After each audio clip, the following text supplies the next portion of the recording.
السلام علیکم ورحمۃ اللہ وبرکاتہ۔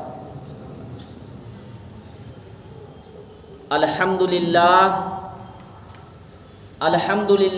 نحمدہ ونستعینہ ونستغفرہ ونؤمن بہ ونتوکل علیہ ونعوذ باللہ من شرور انفسنا ومن سیئات اعمالنا من يهده الله فلا مضل له ومن يضلله فلا هادي له فأعوذ بالله من الشيطان الرجيم بسم الله الرحمن الرحيم ولله على الناس حج البيت من استطاع إليه سبيلا ومن كفر فإن الله غني عن العالمين وقال النبي صلى الله عليه وسلم الحج المبرور ليس له الجزاء إلا الجنة آمنت بالله صدق الله مولانا العظيم وصدق رسوله النبي الكريم ونحن على ذلك لمن الشاهدين والشاكرين والحمد لله رب العالمين۔ تمام حضرات ادب سے ایک مرتبہ درود شریف پڑھ لیجئے۔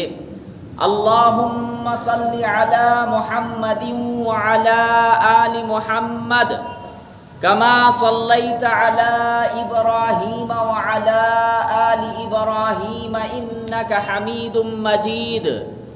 اللہم بارک علی محمد وعلی آل محمد کما بارکت علی ابراہیم وعلی آل ابراہیم انک حمید مجید۔ دوستو بزرگوں، 2024 میں جو حج میں نکلنے والے ہیں یا نکلنے کا ارادہ کیے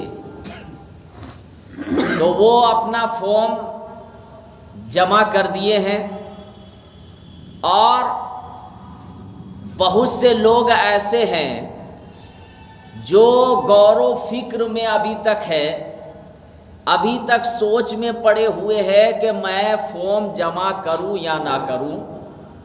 صاحب مالدار حضرات، تو مناسب سمجھتا ہوں کہ حج کے فضائل اور حج نہ کرنے پر کیا وعیدیں ہیں، اسی طریقے سے حج کے بارے میں بہت ساری غلط فہمیاں ہیں لوگوں کے درمیان، اس پر روشنی ڈالوں۔ اللہ تبارک و تعالیٰ سے دعا ہے کہ اللہ تعالیٰ مجھے صحیح بولنے کی توفیق عطا فرماوے اور ہم سب کو سننے سے زیادہ عمل کرنے کی توفیق عطا فرماوے۔ اللہ تبارک و تعالیٰ قرآن کریم میں فرماتے ہیں وَلِلَّهِ عَلَى النَّاسِ حِجُّ الْبَيْتِ مَنِ اسْتَطَاعَ إِلَيْهِ سَبِيلًا، کہ اللہ ہی کے لیے بیت اللہ شریف کا حج کرنا ہے لوگوں پر۔ اللہ ہی کے لیے حج کرنا ہے لوگوں پر بیت اللہ شریف کا۔ جو شخص وہاں تک پہنچنے کی طاقت رکھتا ہے، من استطاع الیہ سبیلا ومن کفر فإن اللہ غنی عن العالمین، اور جو شخص اللہ تبارک و تعالیٰ کی ناشکری کرے گا تو اللہ تبارک و تعالیٰ کو سارے جہان والوں کی کوئی پرواہ نہیں ہے۔ یہ اس آیت کا ترجمہ ہے۔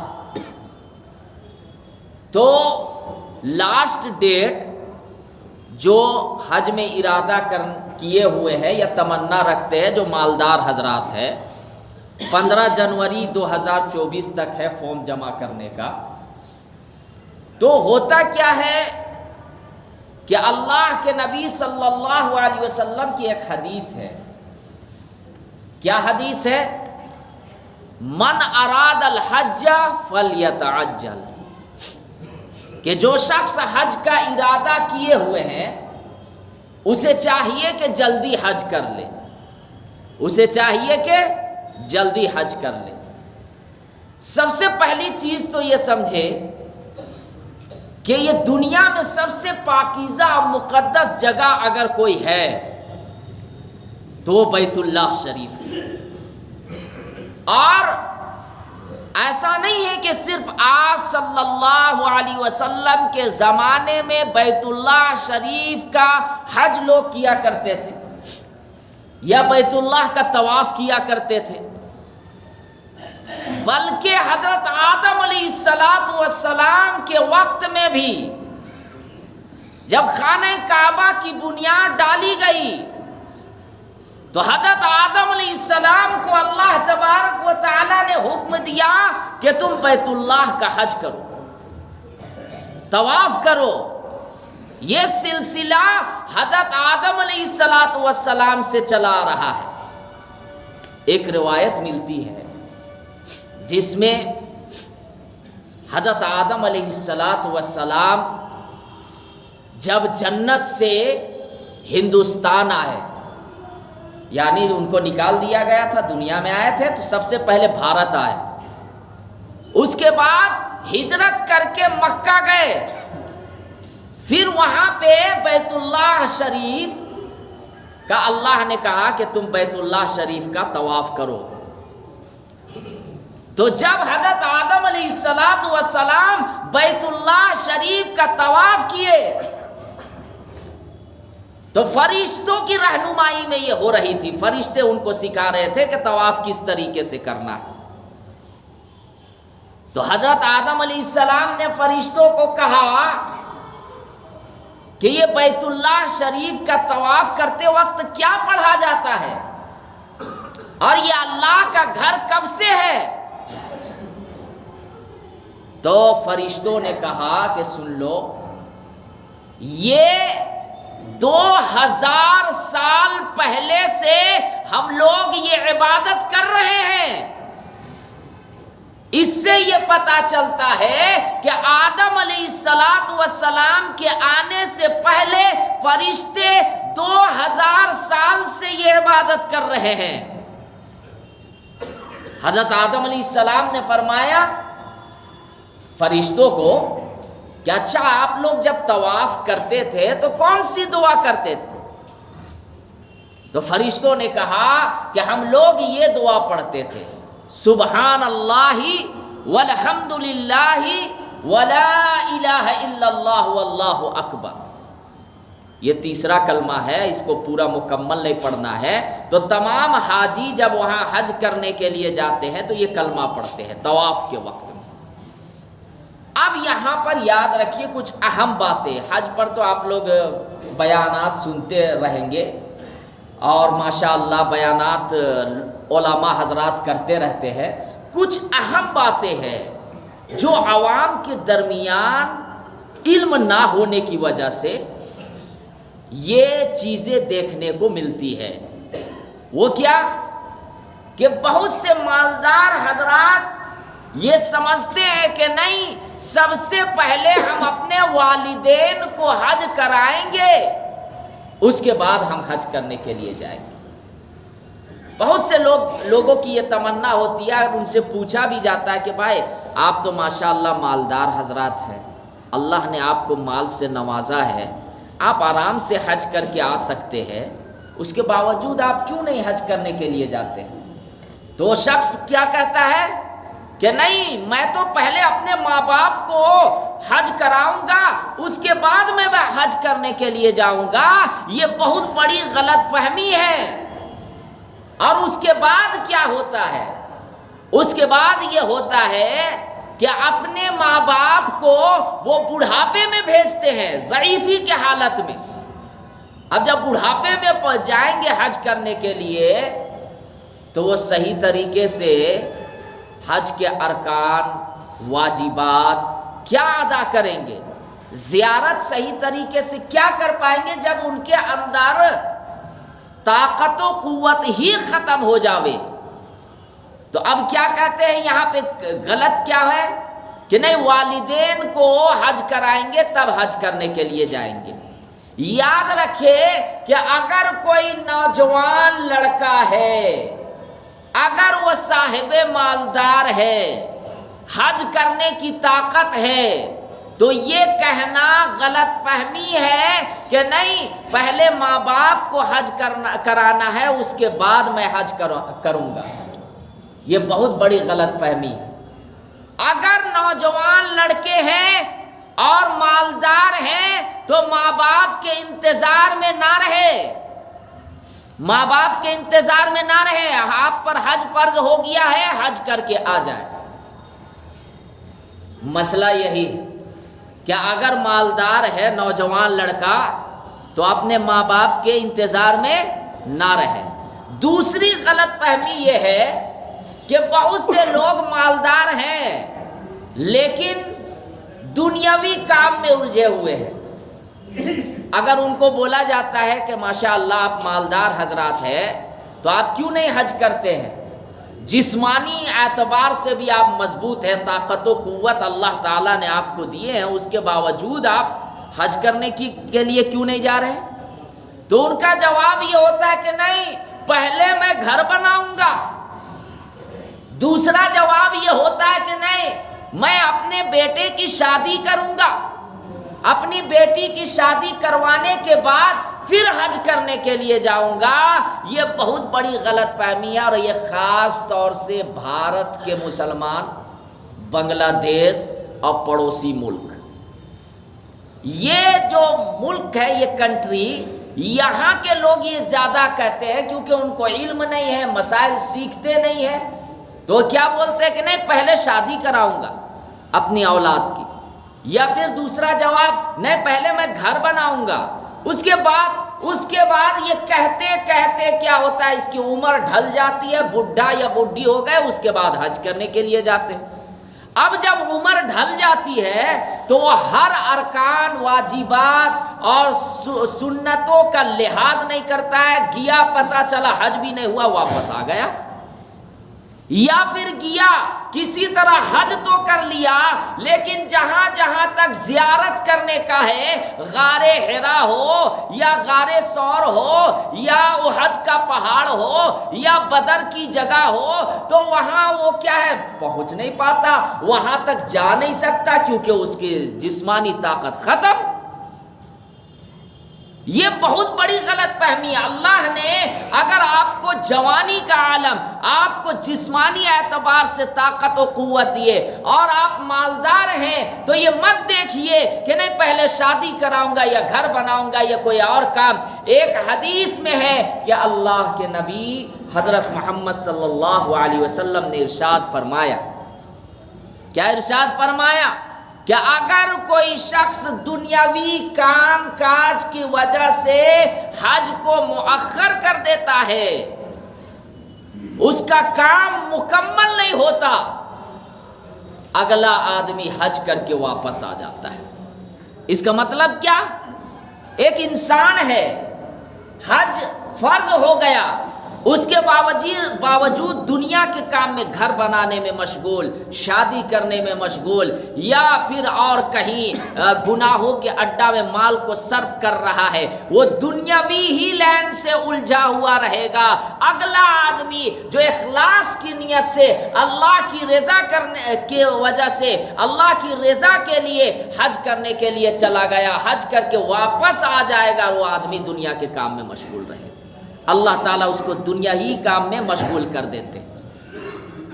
اب یہ یاد رکھیے گا، حج کرنے کے لیے بہت سے لوگ جاتے ہیں۔ اللہ کے نبی حضرت محمد صلی اللہ علیہ وسلم سے ایک صحابی نے عرض کیا کہ اللہ کے رسول صلی اللہ علیہ وسلم، کیا حج ہر سال کرنا ہے، ہر سال فرض ہے؟ اللہ کے نبی صلی اللہ علیہ وسلم خاموش رہے۔ اس کے بعد پھر اللہ کے نبی صلی اللہ علیہ وسلم تھوڑی دیر کے بعد یہ ارشاد فرماتے ہیں کہ اگر میں یہ کہہ دیتا کہ حج ہر سال فرض ہے تو پھر ہر سال فرض ہو جاتا لوگوں پر، مالدار حضرات پر جو وہاں جانے کی طاقت رکھتے ہیں، لیکن اللہ کے نبی صلی اللہ علیہ وسلم نے یہ ارشاد فرمایا صحابہ کرام کو کہ زندگی میں ایک مرتبہ حج کرنا ہے، زندگی میں ایک مرتبہ حج فرض ہے صاحب مالدار پر۔ اب یہاں پر غلطی لوگ کیا کرتے ہیں کہ نفلی حج کرنے کے لیے لوگ فارم جمع کرتے ہیں۔ حج کرنا نفلی منع نہیں ہے، لیکن یہ فرض واجب نہیں۔ لیکن دوسری طرف غلطی کیا کرتے ہیں کہ نفلی حج کرنے کے لیے وہ جھوٹ بولتے ہیں، فارم جمع کرتے ہیں تو یہ کہتے ہیں کہ نہیں 5 سال کے اندر میں کبھی حج کرنے کے لیے نہیں گیا، یا پھر کچھ الٹا سیدھا کر کے وہ فارم جمع کر دیتے ہیں۔ اب یاد رکھیے، اب آپ نفلی حج کرنے کے لیے جا رہے ہیں، لیکن دوسری طرف آپ جھوٹ بول کر جا رہے ہیں۔ آپ کا وہ نفلی حج کرنا ثواب نہیں بلکہ گناہ کا باعث بنے گا۔ کیوں بنے گا؟ کیونکہ جن لوگوں پر حج فرض ہو گیا ہے، زندگی میں ایک مرتبہ وہ حج کرنے کے لیے جا رہا ہے، آپ جھوٹ بول کر فارم جمع کر رہے ہیں یا کسی کو پیسہ دے کر فارم جمع کر رہے ہیں، اور ان لوگوں کو آپ تکلیف دے رہے ہیں جو زندگی میں ایک مرتبہ حج کرنے کو جا رہے ہیں۔ اسی طریقے سے نقلی جو بار بار حج کرنے کے لیے جاتے ہیں، کسی کے حقوق یعنی حق مارے، کسی کی زمین کو قبضہ کیے ہوئے ہیں یا کسی کے مال کو لیے ہوئے ہیں، اس کو وہ پیسہ بھی نہیں دے رہا یا اس کو بار بار یہ کہہ رہا کہ نہیں میرے پاس، حالانکہ ہے پیسہ لیکن ٹال مٹول کر رہا ہے اور حج پہ حج کر رہا ہے، تو کیا حج ہو جانے کا؟ یاد رکھیے، اگر کوئی آدمی کسی سے قرض لیا ہوا ہے، دینے کی طاقت ہے، ایک تو مسئلہ ہے کہ بیچارے کے پاس دینے کی طاقت ہی نہیں، تو دوسرا آدمی کو چاہیے کہ چلو معاف کر دیں۔ اگر اللہ نے آپ کو مالدار بنایا ہے، کوئی ایک ایسا انسان مل جاتا ہے کہ بیچارے کے پاس پیسہ نہیں ہے اور وہ آپ سے چھوٹی رقم لیا ہوا ہے، تو اس کو چلو معاف کر دیے۔ لیکن دوسرا یہ ہے کہ انسان قرض لیا ہوا ہے، اس کے پاس دینے کی طاقت بھی ہے، مالدار ہے، اور اس کے بعد ٹال مٹول کر رہا، گھما رہا ہے، اور وہ حج پہ حج کر رہا، عمرہ پہ عمرہ کر رہا ہے، تو یاد رکھیے یہ حج یا عمرہ کرنا اللہ کے یہاں قبول نہیں ہوگا۔ کیوں نہیں؟ اس لیے آپ نفلی حج کرنے کے لیے جا رہے ہیں، لوگوں کو دھوکہ دے کر، لوگوں کے مال کو ہڑپے ہوئے ہیں، اور وہاں جا کر آپ دعائیں کریں گے، دعائیں قبول نہیں ہوں گی۔ وہاں آپ چکر پہ چکر لگائیے، یہاں تو آپ اپنے وطن میں دنیا کو گھما کر گئے، لوگوں کو گھما کر گئے ہوئے، تو کیا وہاں پہ حج قبول ہونے کا؟ یہ بہت بڑی غلط فہمی ہے۔ اسی طریقے سے حج کرنے کے لیے اللہ کے نبی صلی اللہ علیہ وسلم نے ارشاد فرمایا کہ ایک زمانہ ایسا آئے گا کہ 4 طرح کے لوگ ہوں گے جو حج کریں گے۔ ایک زمانہ ایسا آئے گا کہ 4 طرح کے لوگ ہوں گے جو حج کرنے کے لیے جائیں گے۔ وہ کیا؟ بادشاہ ہوگا، حکمراں ہوگا، وہ وہاں تفریح کی نیت سے حج کرنے کے لیے جائے گا۔ یعنی آپ دیکھیں، جو لیڈر ہے، حکام ہے، حج کرنے کے لیے اللہ کی رضا کے لیے نہیں جا رہا ہے، اللہ کے لیے نہیں جا رہا ہے، اس کی نیت یہ ہے کہ ہم حج کرنے کے لیے جائیں گے، بڑے بڑے شیخوں سے ملاقات ہماری ہوگی، وہاں تعارف ہوگا، وہاں پہ فوٹو کھنچوایا جاتا ہے۔ یہ افسوس کی بات ہے، ایسے لوگوں کے حج اللہ کے بارگاہ میں قبول نہیں۔ اسی طریقے سے حدیث کے اندر ہے، اللہ کے نبی صلی اللہ علیہ وسلم نے ارشاد فرمایا کہ ایک زمانہ ایسا آئے گا کہ مالدار حضرات تجارت کی نیت سے وہاں حج کرنے کے لیے جائیں گے۔ آج ایسا ہی ہو رہا ہے، حج کرنے کے لیے جاتے ہیں لیکن وہاں پہ جا کے خرید و فروخت ایک بزنس کی نیت سے حج کرنے کے لیے جاتے ہیں۔ بہت سے لوگ تو اللہ معاف کرے اگر مجھ سے غلطی ہو جائے، عمرہ وغیرہ میں بھیجا جاتا ہے، اس کو بھی ایک بزنس بنا دیا گیا کہ یہاں اتنا ٹیم تیار کرو اور اس کے بعد پھر ہم عمرہ میں لے کر جائیں گے۔ اب اس سے ہوتا کیا ہے کہ وہ 11 آدمی تیار کیے، 5-5 ہزار روپیہ لیا جاتا ہے، یا پھر ایک شخص جو جاتے ہیں ان کو فری میں۔ یاد رکھیے گا، یہ بزنس کی نیت سے کوئی عمرہ جاوے یا حج جاوے اللہ کے بارگاہ میں قبول نہیں۔ اگر آپ لے جا رہے ہیں اچھی بات ہے، ایک گروپ بنا کے، لیکن اللہ کی رضا کے لیے جائے، پیسے کی نیت سے یا لوگوں کو ٹھگنے کی نیت سے اگر کوئی عمرہ میں لے جاتا ہے یا حج میں لے جاتا ہے، وہ ایسے حج یا ایسے عمرہ اللہ معاف کرے، اللہ کے بارگاہ میں قبول نہیں ہونے کا، اور جو لے کے جا رہا ہے ایسے لوگوں سے بھی نہیں جانا چاہیے۔ اللہ کی رضا کے لیے جو لے جاتا ہے عمرہ میں یا حج میں، ایسے لوگوں کے ساتھ جانا چاہیے جو وہاں آپ کو سکھائے۔ تو کیا ہے، اللہ کے نبی صلی اللہ علیہ وسلم نے فرمایا کہ ایک زمانہ ایسا آئے گا کہ مالدار حضرات وہاں تجارت کی نیت سے جائیں گے حج کرنے کے لیے۔ اسی طریقے سے اللہ کے نبی صلی اللہ علیہ وسلم نے فرمایا کہ ایک زمانہ ایسا آئے گا کہ حج کریں گے، کرنے کے لیے جائیں گے، لیکن اس کی نیت یہ ہوگی وہاں مانگنا، بھیک مانگنا، سوال کرنا۔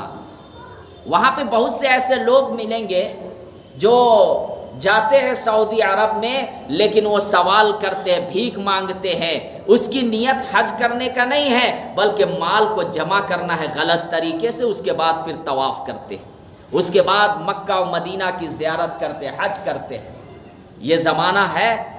تو یہ اللہ کے نبی صلی اللہ علیہ وسلم نے فرمایا کہ ایک زمانہ ایسا آئے گا کہ غریب لوگ وہاں بھیک مانگنے کی نیت سے جائیں گے اور حج کریں گے، اور ایک زمانہ ایسا آئے گا کہ اللہ کے نبی صلی اللہ علیہ وسلم نے فرمایا کہ علماء اور بڑے بڑے قراء قاری حضرات، علماء حضرات شہرت کے لیے حج کرنے کے لیے جائیں گے، اپنے آپ کو دکھاوا کے لیے کہ ہاں میں بھی حج کرنے کے لیے جا رہا ہوں، حاجی کا لقب سنوانے کے لیے۔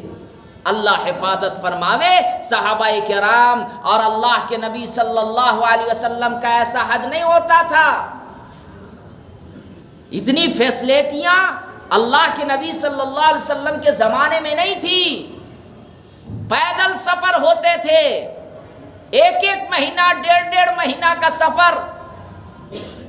اتنے کھانے پینے کے جو دیا جاتا ہے، یہ ہم لوگوں کو جو دیا جا رہا ہے، اتنی فیسلٹیاں اس وقت نہیں تھی۔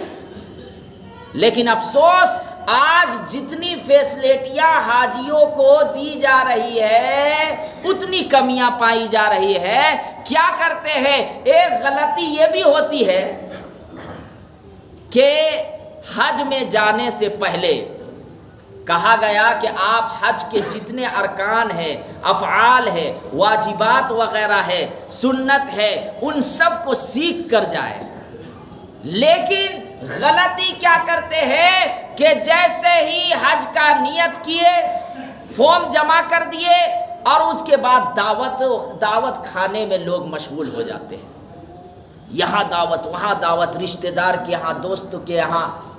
اب جو اصل چیز ہے بھائی، کہا گیا آپ 4 لاکھ 5 لاکھ روپیہ خرچ کر کے جا رہے ہیں، آپ کو جو سیکھ کر جانا چاہیے، حج کے ہر ایک افعال کو سیکھنا ہے، ہر ارکان واجبات کو سیکھنا ہے۔ لیکن یہاں دعوت کھانے میں مشغول ہو گئے، نہ ٹریننگ میں شامل ہوئے، نہ علماء سے رابطہ کیے، بس ایسے ہی چلے گئے حج کر کے، 4-5 لاکھ روپیہ خرچ کر کے واپس آ گئے، حج بھی نہیں ہوا۔ یہ سب چیزوں کو ختم کرنی چاہیے۔